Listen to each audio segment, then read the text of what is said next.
A soft knock interrupted my thoughts. "Grandpère," Theo's small voice called through the heavy oak door. I smiled, setting down my pen to welcome the boy who always seemed to appear when I needed him most. His dark curls were damp from the rain, and his usually bright eyes held an unusual weight that made my chest tighten with concern. He approached my desk slowly, his small hands fidgeting with the hem of his school sweater. Something was wrong, terribly wrong. In all his 8 years, I had never seen my grandson look so frightened, so burdened by knowledge too heavy for his young shoulders. "What is it, mon petit?" I asked, reaching out to smooth his wet hair. But instead of climbing onto my lap as he usually did, Theo glanced nervously toward the door, then leaned close to my ear. His whisper was so quiet I almost missed it, but the words hit me like a physical blow. "Grandpère, tonight my parents are going to steal your fortune." The room seemed to spin around me as his words sank in. My own son, the boy I had raised, sacrificed for, loved unconditionally, was planning to rob me. The papers I had just signed suddenly felt like a death warrant in my hands. Before we dive in, let's connect. Have you ever been betrayed by someone you loved? Or have you witnessed a child's pure heart change everything? Drop a broken heart in the comments if this kind of family betrayal hits close to home. And stay tuned, because the revenge in this story is more powerful than you'd ever expect. The rain hammered against my study window as I sat hunched over legal documents, my arthritic fingers trembling as I signed what I thought would secure my family's future. At 78, I had built an empire from nothing, 3 successful restaurants, 2 apartment buildings, and enough savings to ensure my children and grandchildren would never know poverty like I once did. The pen felt heavy in my hand, each signature a promise of love I was about to make legally binding. Tomorrow, I wanted to transfer everything to my son Marcel and daughter-in-law Celeste, trusting them to care for me in my final years and provide for little Theo, my 8-year-old grandson who had become the light of my dimming world. But this revelation will change everything. Theo's small body trembled against mine as he continued in that same terrified whisper. I heard them talking after dinner. "Papa said once you sign the papers tomorrow, they'll put you in the old people's home and sell everything." Maman laughed and said you'd never know what hit you. Each word was a dagger to my heart, but it was the fear in my grandson's eyes that truly broke me. This innocent child had been forced to carry this terrible secret, torn between loyalty to his parents and love for his grandfather. I pulled him close, feeling his tears soak through my shirt as the full weight of the betrayal crashed over me like a tidal wave. The thunder outside seemed to echo the storm raging in my chest as I held my grandson tight, my mind racing through years of memories, searching for signs I had missed. How long had Marcel and Celeste been planning this? How many family dinners had been staged performances while they plotted my downfall? But as I looked down at Theo's tear-streaked face, one thought burned brighter than my pain. They had made one crucial mistake. They had underestimated the bond between a grandfather and his grandson, and now their own child had become their undoing. The game was about to change, and they had no idea what was coming. 6 months earlier, everything had seemed perfect in my world. I was Émile Dubois, owner of 3 thriving restaurants in the heart of Lyon, and I believed my family loved me as much as I loved them. Marcel, my only son, had been working alongside me for 15 years, learning every aspect of the business with what I thought was genuine passion. His wife Celeste had always been charming, kissing my cheeks and calling me Papa Émile with what seemed like sincere affection. But it was Theo who truly captured my heart, a bright, curious boy who would spend hours in my kitchen, standing on a wooden stool to help me prepare traditional dishes while asking endless questions about our family recipes and stories from the old country. That autumn, I had begun to notice subtle changes that should have alarmed me. Marcel started asking pointed questions about my will, disguising his interest as concern for my health. "Papa, you're getting older," he would say with practiced worry. "We should make sure everything is properly organized, just in case." Celeste began mentioning expensive nursing homes, praising their facilities, and suggesting I visit them, just to see what options are available. They spoke of my age constantly, as if trying to convince me I was more frail than I felt. Meanwhile, they had started making decisions about the restaurants without consulting me, claiming they were helping by taking on more responsibility. The first real warning came from an unexpected source. Madame Rousseau, my elderly neighbor who had known our family for decades, pulled me aside after Sunday Mass. "Émile," she said, her weathered hand gripping my arm, "I've seen that daughter-in-law of yours meeting with real estate agents. They've been looking at your building, taking measurements, asking about property values." I had dismissed her concerns as the gossip of a lonely widow, but her words planted a seed of doubt that began to grow. Why would Celeste be meeting with real estate agents? Why hadn't she mentioned it to me? It was Theo who became my unwitting ally in uncovering the truth. The boy had always been observant, but lately he seemed troubled, withdrawn. He would sit quietly during family dinners, his usual chatter replaced by worried glances between his parents. One evening, as I helped him with his homework, he asked an innocent question that chilled my blood. "Grandpère, what happens to children when their grandparents go away forever?" When I asked what he meant, he simply said, "Maman and Papa talk about you going away a lot. They think I don't understand, but I do." The pieces were beginning to form a picture I didn't want to see. The final confirmation came through Theo's pure, unfiltered honesty. Children, I realized, are terrible at keeping secrets, especially when those secrets frighten them. Over the following weeks, he began sharing fragments of conversations he had overheard, his parents discussing my stubbornness, their frustration with having to wait for the old man to die, and their detailed plans for what they would do with all that money. Each revelation was like a knife twist, but I forced myself to listen, to gather evidence of their betrayal. My grandson, in his innocence, was giving me the tools I needed to protect us both from the people who were supposed to love us most. The weeks following Theo's revelations were the most difficult of my life. I had to pretend everything was normal while my heart shattered a little more each day. Sitting at our family dinner table, watching Marcel carve the roast with the same hands that would soon steal everything I had worked for, required acting skills I never knew I possessed. Celeste would smile at me across the table, asking about my day with false sweetness, while secretly calculating how much my suffering would be worth. But the hardest part was watching Theo struggle with the weight of what he knew, his young face etched with worry as he witnessed his parents' deception. I began my own investigation, hiring a private detective named Inspector Moreau to follow Marcel and Celeste discreetly.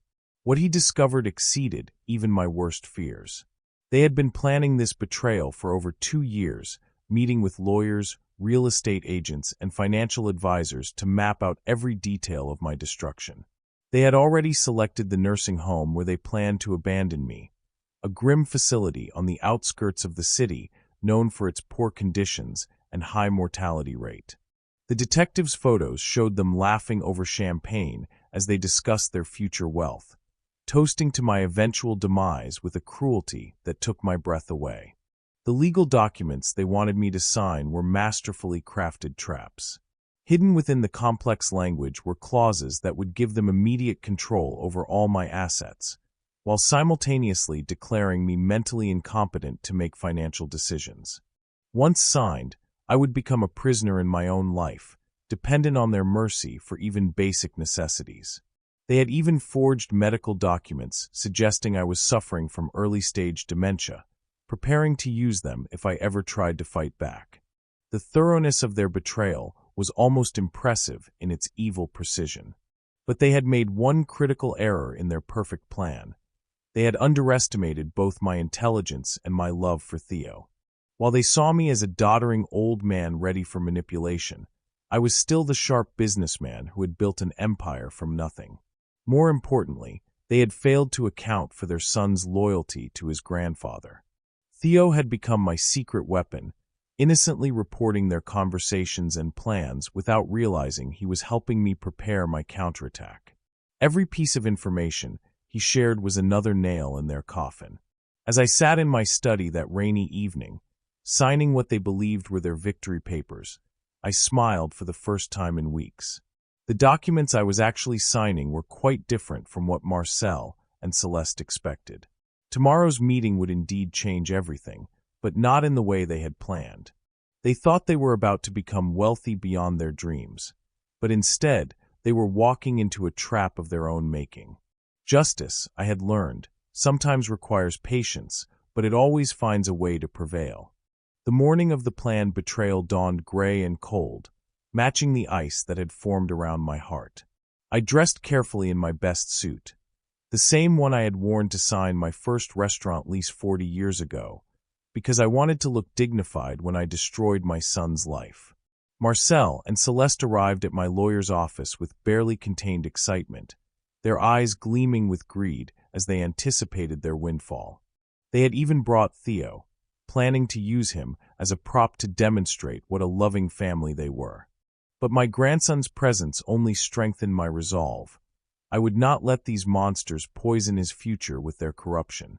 Maître Beaumont, my lawyer for over 20 years, greeted us with professional courtesy, though I caught the slight nod he gave me, our signal that everything was in place.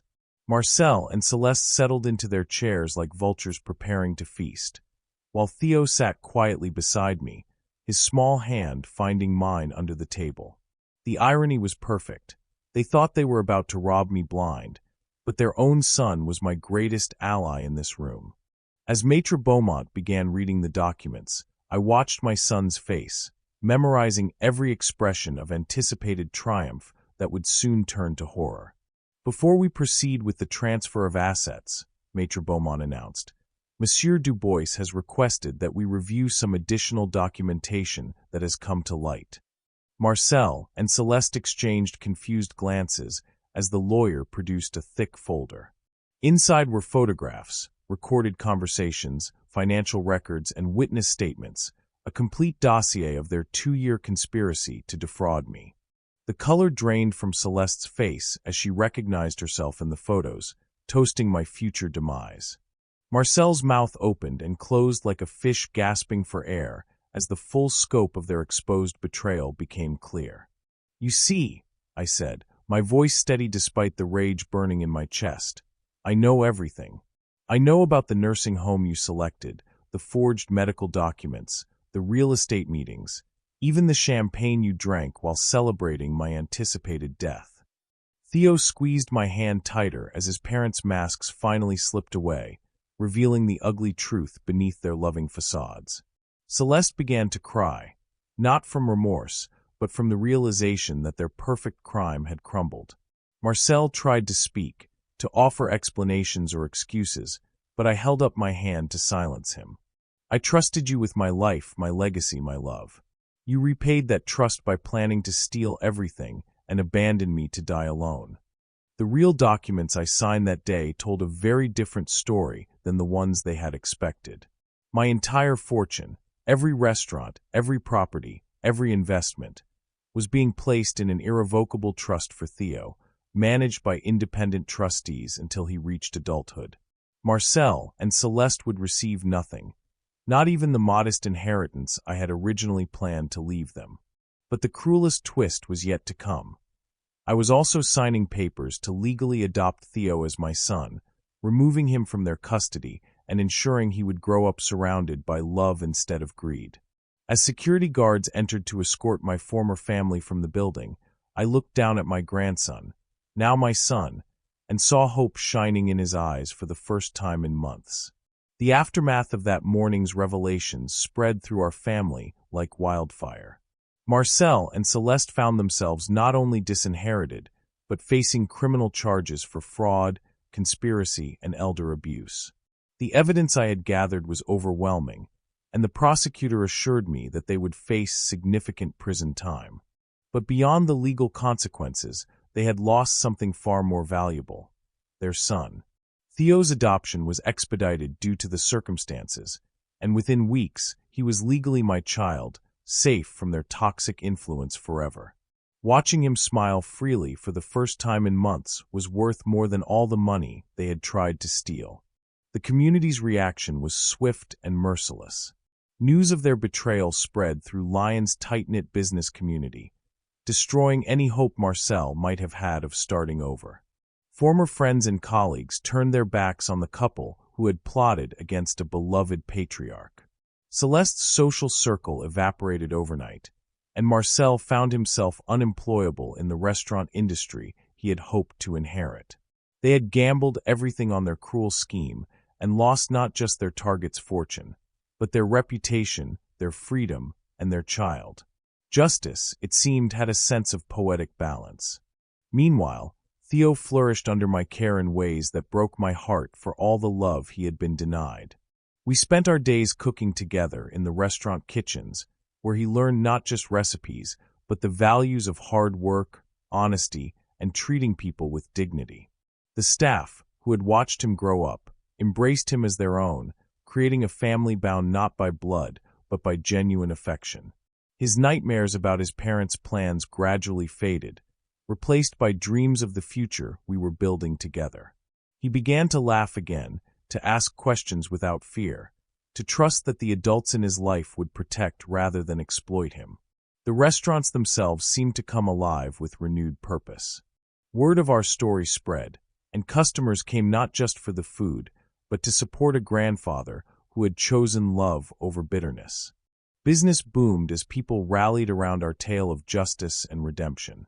I hired additional staff, many of them single parents or elderly workers who needed second chances, creating a community of people who understood the value of loyalty and hard work.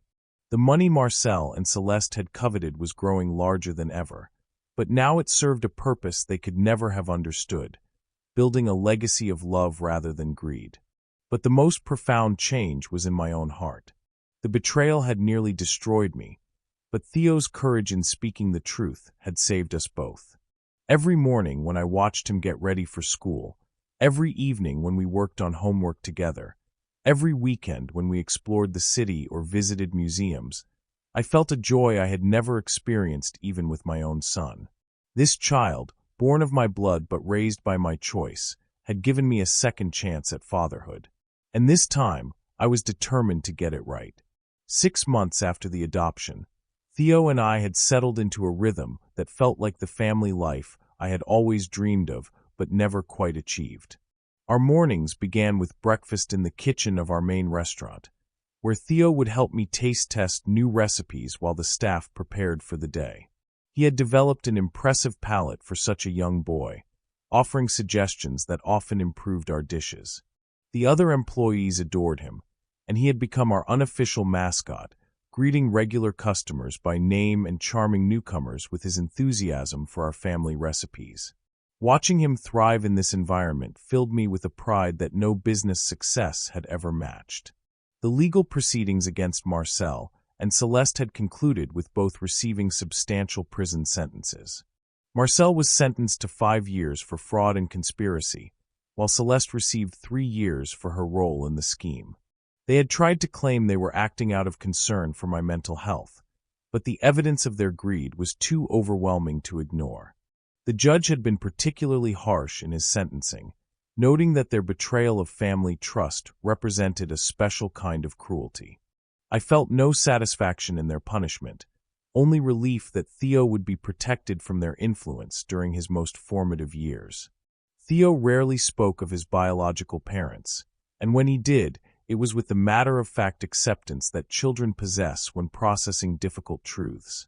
They made bad choices, he told me one evening as we worked on his math homework. But their bad choices gave me you, so maybe something good came from something bad. His wisdom often astounded me. This child who had been forced to grow up too quickly, but somehow retained his innocence and capacity for joy. I made sure he received counseling to help him process the trauma, but his resilience was remarkable. Our extended family had rallied around us in ways that restored my faith in human nature. My sister Marguerite, who lived in Marseille, began visiting monthly, bringing her grandchildren to play with Theo and creating the large, loving family gatherings I had always wanted. Old friends who had drifted away over the years returned, drawn by the story of our triumph, and we built something new together. On Sundays, we set up a long table in the cobbled alley behind Rue Saint-Jean, string lights glowing like small moons, and served soup to anyone who was hungry. Theo carried bowls with a solemn pride, sleeves rolled up, apron smudged with flour. I watched him laugh with a street musician named Joachim, share bread with a pregnant student, and ask a retired baker to teach him the secret of perfect brioche. Joy came back like sunlight after storm clouds. Yet at night, after I counted receipts and turned off the kitchen hoods, I checked the doors twice. Then a third time. Trust, once cracked, never goes back to crystal. I moved our safe. I changed our locks. I kept a spare set on a chain around my neck. One evening, as the last customer left and the neon sign hummed to silence, the mail slot clacked.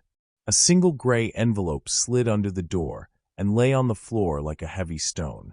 Maison d'Arrêt de Corbas was stamped in black across its corner. It was addressed to Theo in Marcel's shaky hand. My chest tightened. I called for my boy, and he knelt beside me as we opened it.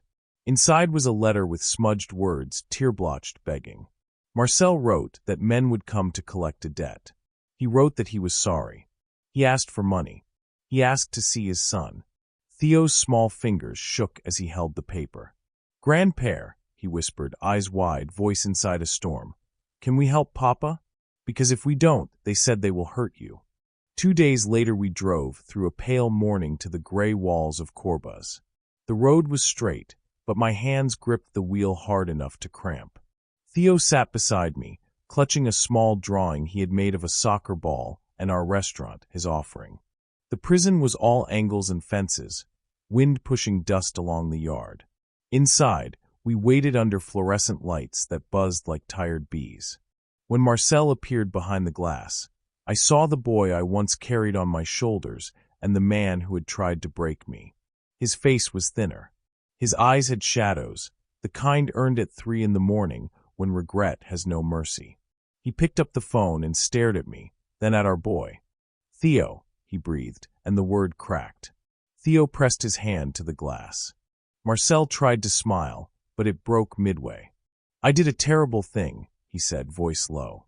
"I thought money would fix everything, but it is a monster that keeps asking for more." His mouth trembled. "I owe a man named Gaspard Villette. They call him Le Chat Noir. He fronts as a moving company out of Volks and Velen, but he is a thief of souls. I borrowed to cover a bad deal. Then another. I thought I could pay him when we took your fortune. He wants his money, Papa. He doesn't care if I am in here. He will come to you. He will come to Theo." I felt anger and sorrow wrestling inside me, both strong, both hungry. "You brought this to our door," I said, my voice steady because Theo was listening. "And yet you ask us to open it wider?" Marcel shook his head quickly. "No, I ask you to shut it and bolt it.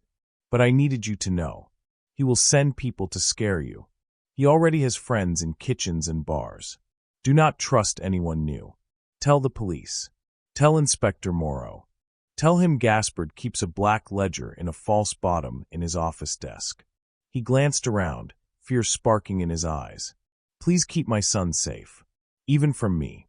Theo pressed his drawing flat against the glass. "Papa, I want you to get better," he said, small and brave. "But I live with Grandpère now. He keeps me safe." Marcel nodded, tears sliding down, and I lowered my eyes for a moment because fathers are not supposed to cry in front of their sons. When we left, the sky had turned a hard blue, and the wind felt sharp on my face. I buckled Theo in and looked at the prison one more time.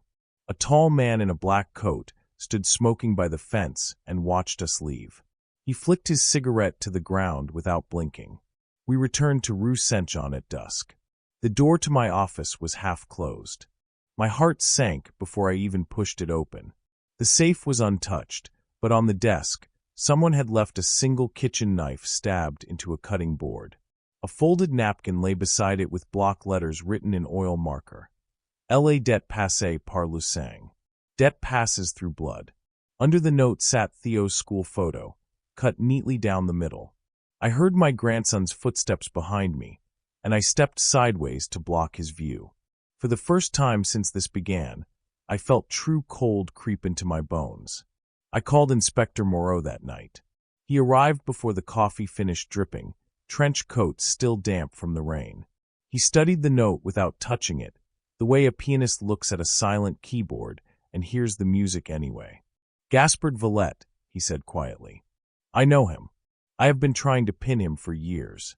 He turned to Theo, his face softening. Mon petit, do you remember the whistle I gave you when you first came to my office? Theo nodded and pulled the small silver whistle from his pocket. Good. Keep it always. Moreau looked at me then, and something in his eyes shifted. My son would be Theo's age now, he said, voice roughened by old grief. He did not survive the man who took my wife's money and our hope. I will not let this happen to another child. The next day, one of our dishwashers, Jan, didn't show up. When he came back, his eyes were unfocused, his hands jittery. Soline, my sous chef with eyes like green glass, took me aside. He has been meeting men by the river, she said. That night, we caught him propping open the back door with a wine crate. In his pocket, Moreau found a folded note with a phone number and one word, Ouvre. Open. Jan broke quickly, fear pouring out of him like sweat. They offered me 2,000 euros, he sobbed, just to let them in one night. They said no one would be hurt. I looked at his shaking hands and heard my own breath. Betrayal always wears a familiar face. We decided to set a trap rather than live behind stacked chairs. We light up the house, I told Moreau. We invite everyone. No shadows for them to hide. The timing was perfect. Fête de Lumières approached, when lion glows brighter than the moon. We planned a charity service in our alley, cameras invited, local press intrigued by our story of soup and second chances. Our tables would be set. Our doors open, but our back hall would be wired, our alley watched, and our staff briefed to move like a silent choir. Moreau arranged plainclothes officers to blend with the crowd. If they come, he said, we close the net. In quiet moments, Theo and I cooked. When fear grows loud, you fold butter into dough and breathe. He learned to crack eggs with one hand. He told me he had a dream of a soccer field where nobody ever lost. I told him about his grandmother, Anise, who laughed like a bell and used to dance as she stirred sauce. We set extra chairs at our Sunday table, and I wrote a letter to Marcel, telling him we would fight not with knives, but with light. When Theo fell asleep, I sat alone and studied the knife that had been left in my office. I put it back in the drawer. I chose a ladle instead. The night before the fete, the phone rang at the restaurant, not the front line but the old number that only suppliers used. The voice was smooth and amused. Midnight tomorrow, it said. You pay, or you lose a piece. The line clicked dead. My hand steadied before my voice did. I looked at Moreau. He nodded once. Let them come. We set white cloths on the tables like matched sails. Soline hung lanterns like small suns. Theo counted the candles with that grave attention children give to important tasks. Later, when the city went dark just before the lights began, I felt it. Another presence inside our walls. The faintest creak. The air shifting. They were already inside. The fate exploded into color on the hill of Fourvière, light flowering down the city like falling stars. Our alley glowed, lanterns swaying, candles flickering, faces lit warm and bright. Cameras turned toward bowls of soup and bowls of laughter. Theo moved between tables, silver whistle hidden under his shirt, eyes scanning like a small soldier. I felt my heartbeat settle into the rhythm of the kitchen. Rush, stir, serve, repeat. It almost felt safe. Almost. Then the back door clicked. Soline leaned into the pass. Delivery, she said, eyebrows pinched. We were not expecting one. Two men rolled a cart piled with boxes through the corridor. One wore a chef's coat, the other a hoodie pulled low. The cart bumped. A box slid, open at the corner. No labels. No invoice. No smell of food. My mouth went dry. Moreau drifted past the threshold, casual as a wave. My eyes followed the hoodie's hand as it slid into his pocket. Theo appeared in the doorway, tray balanced like a halo. The hoodie looked at him once. Too long. Time stretched tight and thin. Everything happened fast and slow at once. The hoodie dropped his hand. and a third man stepped from the supply closet behind Theo, a cloth in his fist. "Non!" I shouted. Theo jumped back, and the cloth swept air. He blew the whistle, so hard the sound cut the room like glass. Diners turned. Officers moved. The man grabbed for Theo again. My legs moved before my mind did. I hit him with the heavy lid of a stockpot. He stumbled, swore, fell sideways into a rack of sheet pans, clanging metal roaring like thunder. The first two lunged. Solene was quicker. She threw a pan of ice water, slamming it across their knees. Moreau tackled the one in the chef's coat, twisting his arm until a knife clattered to the floor. The hoodie bolted toward the kitchen exit and slammed the door, jamming it with a mop stick. He grabbed Theo's sleeve and yanked. My grandson went limp like I taught him, slipping from the grip like a fish. He slid under a prep table and pulled himself into the walk-in fridge, yanking the door shut. The hoodie cursed and ran for the back alley. I felt a second presence then, a familiar face twisted by fear. Romain Delmas, Celeste's cousin, stepped from the office with my ledger in his hand. "Gaspard wants proof of the trust," he hissed. "Then he owns your lawyers, your judges, your life." He started for the alley and found me blocking the way. I did not shout. I did not argue. I lifted the fire alarm. The siren shrieked, sprinklers hissed, and a rain of cold water fell over everything. Over bread and flowers, over crooks and cops, over fear and stubborn bravery. The alley filled with shouting. The hooded man slipped on wet stone and fell hard. Officers swarmed, radios crackling. Cameras swung as if on a hinge, catching the chaos in bright frames. The city watched. In the middle of the drenching, my phone vibrated in my pocket. It was a number I knew by heart, one my bones recognized before my eyes. "Marcel." I answered, breath ragged. "Papa," he said, voices echoing behind his. "They're desperate." Gaspard sent his cousin Romain. "Check your office desk." False bottom. He wrote down everything. "Get Moreau." His voice cracked. "Tell Theo I love him." The line died. I opened the office drawer with shaking hands. Moreau snapped the false bottom with a practiced motion. There it was, a small black notebook, oily with fingerprints, every debt and payment recorded in precise ink. The men were cuffed. Romain spat and shouted about lies, then sagged as reality pinned him heavier than handcuffs. The hoodie cried. The man with the chef's coat stared at the floor. Theo stepped from the fridge, pale but steady. I picked him up, water dripping from his hair onto my suit. Outside, news cameras turned from pretty lights to real courage. In the drenched kitchen, among pots and puddles, I understood something like grace. We had not won by being stronger. We had won by being seen. But one thing remained like a stone in my shoe. I needed to look into my son's eyes and decide what kind of father I would be at the end of this. I visited Marcel the next day, rain still in the seams of the city. He sat at the table in the visitor's room, hands folded, knuckles white. I placed the black ledger between us. "We have the names," I said. "We have the proof. Inspector Moreau will take it from here. Romain is in custody. Your message saved your son." Marcel nodded once, choking on relief and shame. "I wanted to be the man you are," he whispered, so quiet I had to lean close. "I thought money would make me him. I never learned your real secret. You just showed up, day after day. Even when it was hard. Even when nobody thanked you." I looked at the boy I had raised and the man who made me suffer, both of them sitting in the same chair. "You can start showing up now," I said.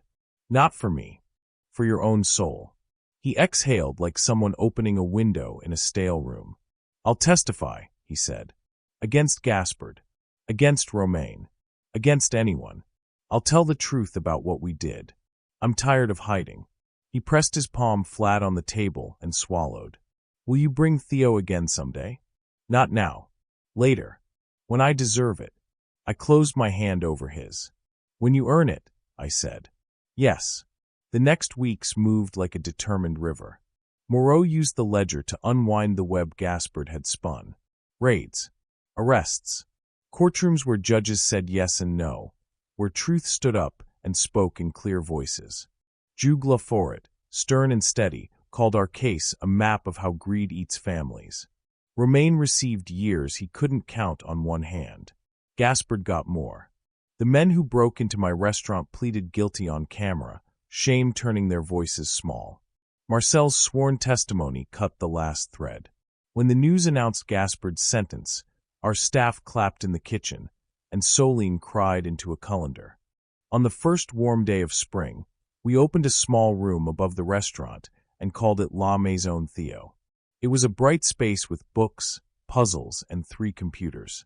After school, children came to read, to do homework, to draw. We hired a tutor named Apollon, who taught patience like an art. On the wall, we hung a photo of Anneliese, my late wife, stirring sauce with a dancer's poise, and beside it, a new one. Theo cutting dough with fierce concentration. People donated. People volunteered. The same community that had watched us underwater now watched us grow. Theo and I still had quiet nights when shadows seemed to lengthen and old fears knocked at the door. On those nights we walked to the Saône and stood by the low wall, throwing crumbs to the ducks and listening to the city breathe. "Are we safe now?" he asked me once, voice so small the river almost took it. I wrapped my coat tighter around him, and us both. "Safety isn't a place," I said softly. "It's people. It's how we hold on. We are safe because we hold each other." He leaned his head on my side, and I smelled soap and cinnamon on his hair. Months later, on a Sunday full of sun, we hosted one more long table in the alley. Lanterns bobbed. Laughter bounced off old stone. Our staff moved like a practiced ballet. Inspector Moreau stood with a plate in his hand, looking lighter than I had ever seen him. "To second chances," he said quietly when we clinked our glasses. I touched Theo's shoulder. He was showing a younger child how to hold a knife correctly, away from fingers, slow and sure. He caught my eye and smiled, the kind that starts small and lights up everything. I remember the pen in my hand the night this began, the papers heavy with false promises, the rain against the window, my grandson's whisper saving my life. I will never forget the knife in my office, or the whistle's shriek, or the cold shock of the sprinklers. But I choose to remember this most, a boy's hand in mine, warm and steady, as we step into light. Marcel still writes from prison. He works in the kitchen, he says. He is learning to chop onions without tears. I told him that takes time. We all know that now. They underestimated the bond between a grandfather and his grandson. They thought we were weak. Instead, we learned to fight with truth, with community, with love, and we won. This story reminds us that family isn't always about blood. It's about who shows up when life gets hard. Theo's courage to speak the truth saved not just his grandfather's fortune, but their entire future together. If this story moved you, please give it a thumbs up and subscribe for more tales of courage, justice, and the unbreakable bonds that truly matter. Sometimes the smallest voices carry the biggest truths, and sometimes love really does conquer all.